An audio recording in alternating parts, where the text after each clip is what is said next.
আসসালামু আলাইকুম বন্ধুরা। ছবির ব্যাকগ্রাউন্ড চেঞ্জ কেউ পারবে না তা তো হতে পারে না। বন্ধুরা, যারা মোবাইল ইউজ করেন অথবা কম্পিউটার ইউজ করেন কিন্তু ফটোশপের কাজ জানেন না, তারা কিন্তু ইচ্ছে করলেই একটি ছবির কাজ এডিট করতে পারেন না। যারা করতে পারেন না বন্ধুরা, তাদের জন্যই আজকের এই ভিডিও। বন্ধুরা, এই কাজটি করার জন্য আমাদের প্রথমেই যে কাজটি করতে হবে, আমাদেরকে একটি ব্রাউজার ওপেন করতে হবে। তো এখান থেকে আমি বন্ধুরা আমার গুগল ক্রোম ব্রাউজারটি ওপেন করে নিচ্ছি। ওপেন করার পর বন্ধুরা, আমাদের উপরের এই সার্চ বারে ক্লিক করে এখানে বন্ধুরা আমাদেরকে লিখতে হবে remove busy, REMOVE, remove busy. বন্ধুরা দেখতে পাচ্ছেন এখানে লেখাটি চলে আসছে। তো বন্ধুরা, এই লেখাটি লেখার পর আমরা এন্টার প্রেস করি। তারপরে বন্ধুরা, আমাদের এইখানে প্রথমেই যে অপশনটি চলে আসছে remove background from image, remove busy, এই অপশনটিতে একটি ক্লিক করব। এটি ক্লিক করার পর বন্ধুরা, আমাদের এখানে একটি ইন্টারফেস শো করছে। তো এইখানটায় দেখতে পাচ্ছেন বন্ধুরা আপলোড ইমেজ, এই আপলোড ইমেজে একটি ক্লিক করে দিন। ক্লিক করার পর বন্ধুরা, আমরা এখান থেকে একটি ইমেজ সিলেক্ট করে দিই। করার পর এখান থেকে ওপেন।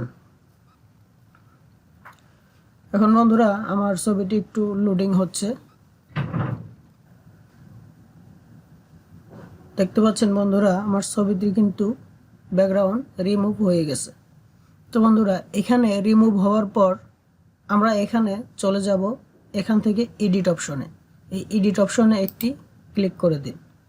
ক্লিক করার পর বন্ধুরা দেখতে পাচ্ছেন আমাদের এখানে অনেকগুলো ব্যাকগ্রাউন্ড শো করছে।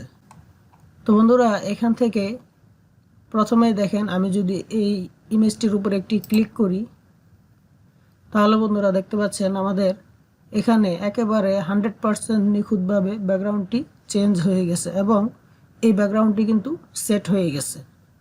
তো বন্ধুরা, আমি যদি আরেকটু চেঞ্জ করে দেখাই, এখান থেকে আমি যদি আরেকটি ব্যাকগ্রাউন্ডে ক্লিক করি, দেখেন বন্ধুরা কত সুন্দর চমৎকারভাবে সেট হয়ে গেছে। এখানে বন্ধুরা আরও অনেকগুলো ব্যাকগ্রাউন্ড আছে, যেগুলো থেকে আপনি সবগুলোই সেট করতে পারবেন। আমি যদি এখান থেকে এই ব্যাকগ্রাউন্ডটি সেট করি, তাহলে দেখেন বন্ধুরা একেবারে ন্যাচারাল, সমস্যা ছাড়াই একেবারে নিখুঁতভাবে এখানে সেট হয়ে গেছে। তো বন্ধুরা, এভাবে আপনারা এখান থেকে যে কোনো ব্যাকগ্রাউন্ডে ইমেজটি সেট করে দিতে পারবেন।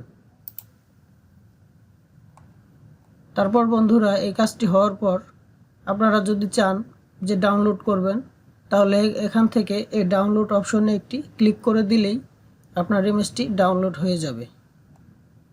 আবার বন্ধুরা, এই ইমেজটিকে আপনি যদি চান যে একটু ব্লার করার প্রয়োজন, তাহলে বন্ধুরা এখান থেকে দেখতে পাচ্ছেন আমার প্রথম যে ইমেজটি আছে উপরে, এই ইমেজটি কিন্তু নর্মাল। দ্বিতীয় যে ইমেজটি আছে, এই ইমেজটিতে যদি একটি ক্লিক করি, তাহলে বন্ধুরা দেখতে পাচ্ছেন আমার এখানে কিন্তু ব্লার হয়ে গেছে। আবার 3 নম্বর ছবিটিতে যদি আরেকটি ক্লিক করি, তাহলে বন্ধুরা এখন কিন্তু আরও বেশি ব্লার হয়ে গেছে। আরও যদি বেশি ব্লার করতে চান, তাহলে বন্ধুরা আমরা 4 নম্বর যে ইমেজটি আছে এই ইমেজটিতে একটি ক্লিক করি, তাহলে বন্ধুরা দেখতে পাচ্ছেন এখানে কিন্তু 100% ব্লার হয়ে গেছে।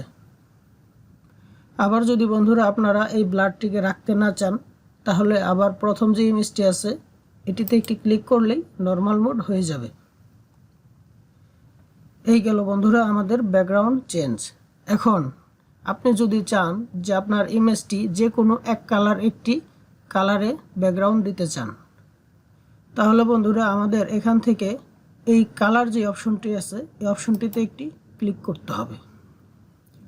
ক্লিক করার পর বন্ধুরা দেখতে পাচ্ছেন এখানে সকল ধরনের কালার দেওয়া আছে। এখান থেকে আমি যদি এটা ক্লিক করি, তাহলে বন্ধুরা এটি কিন্তু আমার রেড কালার হয়ে গেছে। আবার আমি যদি এখান থেকে এটিতে ক্লিক করি, এখন কিন্তু আমার ব্লু কালার হয়ে গেছে। তো বন্ধুরা, এখানে আপনার ইচ্ছামতো কালারটি চয়েস করে দিতে পারবেন। আবার বন্ধুরা, এখানটায় কাস্টম কালার অপশনে ক্লিক করে আপনি এখান থেকে যে কোনো কালার সেট করে এখান থেকে যে কোনো কালার আপনার ইচ্ছে মতো সিলেক্ট করে তারপরে বন্ধুরা আপনি এখান থেকে ওকে দিয়ে এখান থেকে ওকে করে দিবেন। তাহলে বন্ধুরা সেই কালারটি কিন্তু সেট হয়ে গেছে। সর্বশেষ বন্ধুরা যে কথাটি না বললেই নয়, এই কাজটি করার জন্য আপনার অবশ্যই নেট কানেকশনটি চালু থাকতে হবে। নেট কানেকশনটি চালু না থাকলে বন্ধুরা এই কাজটি কিন্তু কোনোভাবেই করা সম্ভব না। আর বন্ধুরা আপনি মোবাইল ব্যবহারকারী হন এবং ল্যাপটপ কম্পিউটার যেটাই ব্যবহার করেন, অনায়াসেই খুব সুন্দরভাবে এই কাজটি করতে পারবেন। তো বন্ধুরা ভিডিওটি এখানেই শেষ করছি। সকলের সুস্বাস্থ্য কামনায় আজকের এই ভিডিওটি এখানেই শেষ করছি। দেখা হবে অন্য কোনো নতুন ভিডিওতে। সে পর্যন্ত সবাই ভালো থাকবেন। আল্লাহ হাফেজ।